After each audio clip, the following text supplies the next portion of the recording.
maisha yangu imebadilika pakubwa, sababu singeweza hata kununua hata mkate peke yake ya 50 bob, lakini saa hii ninaweza lisha watoto wangu, napeleka shule watoto, ninaweza vaa nguo ambayo ninataka kwa maisha, na nashukuru Mungu sababu pia nilipata wokovu hapa mahali.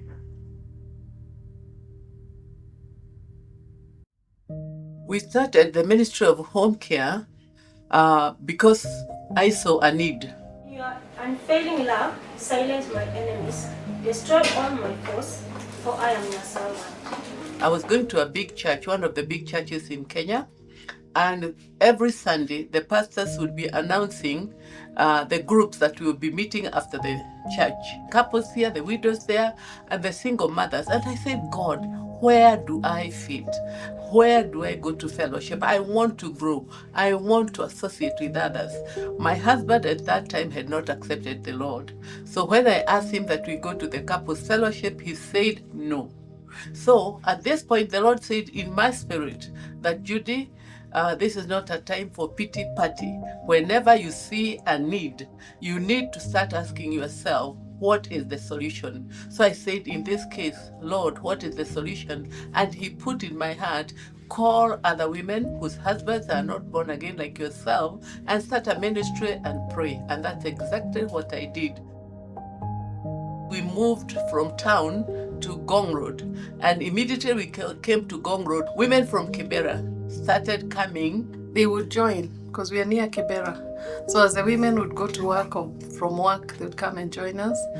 And when they joined us, we noticed as a fellowship, we can do something, we can feed them. We didn't have food, but I told the women again, because God had taught me, whenever you see a need, look for a solution. And with that, several of the women that were coming, the first 4 indeed, they all died of HIV/AIDS. And they had been here asking for food. And the last one asked me, while she was in hospital, sent somebody and said, ask Judy, can she buy me a coffin? I don't want to be buried, tied with polythene papers. And I bought her a coffin, but I said, could I have done more?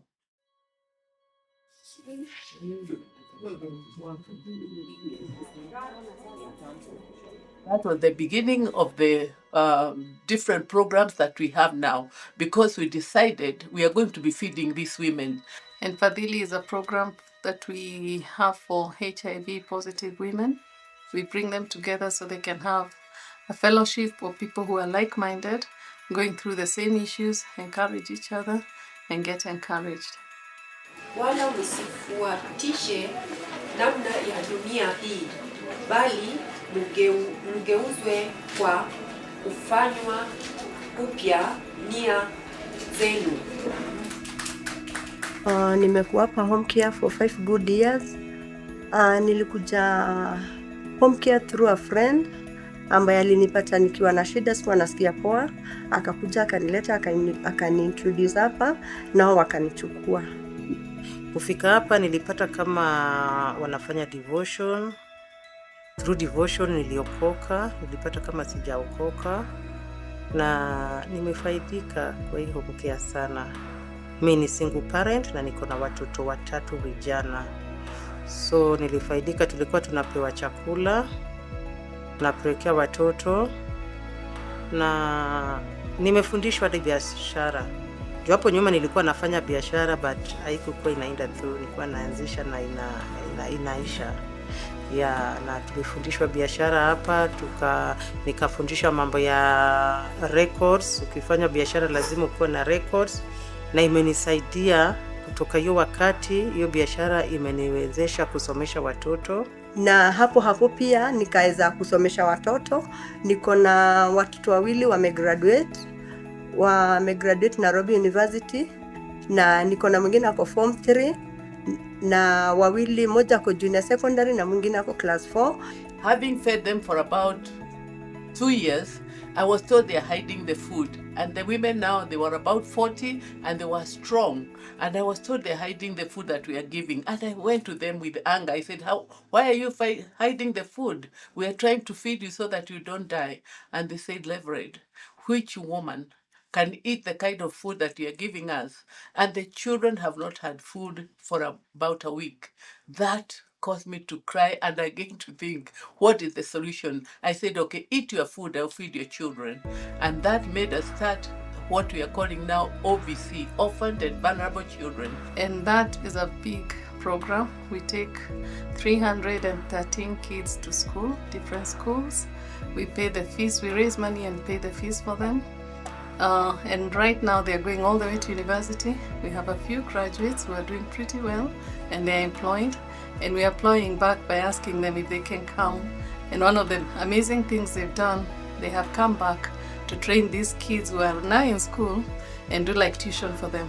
Especially during COVID, we still had school running because they did that, and the kids are passing because of the people who have gone on before them. The major impact again from feeding the children, I went down to Kibera and I saw the children, they were getting chubby, they were able to smile, they were playing aloud, and I said, this is great. But I said, if we don't take these children to school, what is their fate? And so I came and talked to some of the women in Homecare. I said, we must take those children to school. They said, Reverend, are you crazy? Where do we get the money from? Because we didn't have anybody helping us. I said, God is our Father and He'll help us. And we started paying school fees for those children. Today, apart from feeding the 1,000, we are taking to school 312. Out of those 312, 30 have graduated. We have graduated a lawyer who is currently working in the office of the Prime Cabinet Secretary, Musalia Mudavadi. We have a lawyer there. A boy we picked from those days and took him to school all through. We have an accountant who is working in the bank, and we also took him from there, and he has done his master's degree. We have different degrees that these young people have taken. So the major impact is we are not just touching one life, we are touching a family, we are changing lives of these children, and we are impacting the community. They have felt that without home care, our children would not have gone to school. But we see the change because one by one, those who now come out and get jobs, they are also getting their families out of Kibera, or even if they stay in Kibera, they have a better life. So there is so much impact, there is so much change because of what has happened. Another of the programs that we are running is Bethel Dressmaking School. In the school, we get people who didn't either complete their education or they don't have the money to go back to school. So they come here and get a skill, and we train them on sewing. We do the government trade test, NITA, and once they are done with their second grade and they pass, we give them the machine that they've been using so that they can start doing business and changing their lives.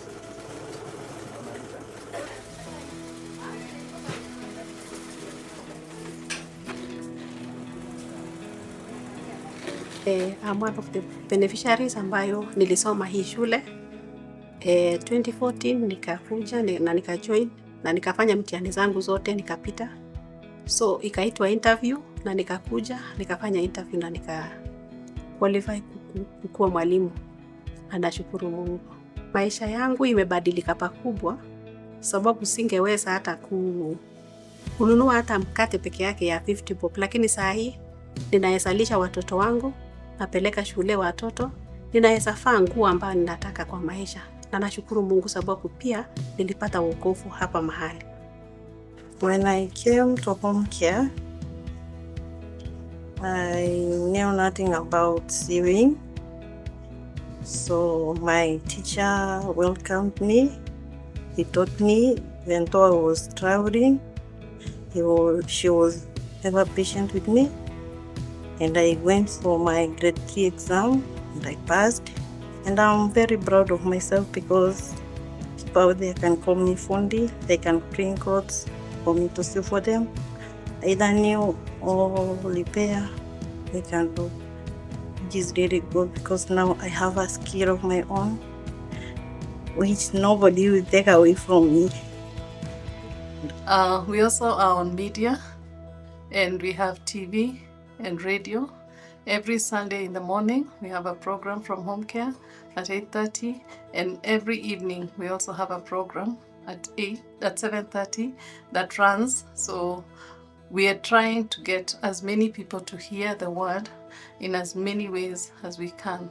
Then we also have one more where we try and get income so that we can run some of the programs and pay salaries, and that's our Homecare Retreat Center. It's at Karen, a most serene place. You should visit us and see what is going on there. When the women want to pray, or groups in churches or corporates, they are having their meetings there, and that is also another impact that we are still affecting society and enabling them to go to places. Because I was not able to go and meet that other women, I really felt the need of having a place where they can go and pray together.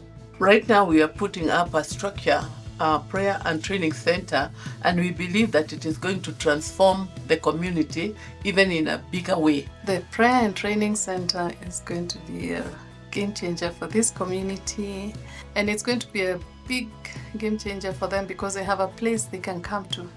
We've had situations where kids are locked out, they can't come for Christmas party and it's the only party they know. We've had situations where the class is so full we can't put any more machines. So we are going to have room for all the programs that we are having. We are going to have space to do more, and the expansion that I talked about, it's going to happen because we are going to have space to do the expansion. In the meantime, stand with us, because this structure that we've talked about is costing 100 million. We have decided not to take a loan because we don't have a steady income that we can pay the loan with. So we are doing it with friends and volunteers and families. So to every donor, every friend, every person, come and buy a lorry of sand for us, or give us whatever you want to give us. Naweza saidia Homecare sababu kama nilisaidika hapa, kuna wengi ambao wanakuja kuona nafasi hapa ya kujifunza, sababu wengi wanafunzi wetu ambao tuna train, hakuna mwenye anaenda anakaa bure nyumbani, anaenda anafanya kazi, sababu after graduation unapewa machine. So ukipewa machine, that is empowerment. Sisi kama wamama, hii Homecare inainua wamama sana. Inainua wamama, inasaidia wamama kwa njia mingi.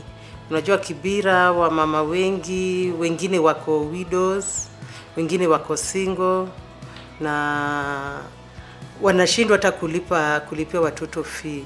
So ningeonelea Mungu afungulie njia, watu wengi wakuje wasaidie hapa Homecare, ndio wamama wengi wafaidike.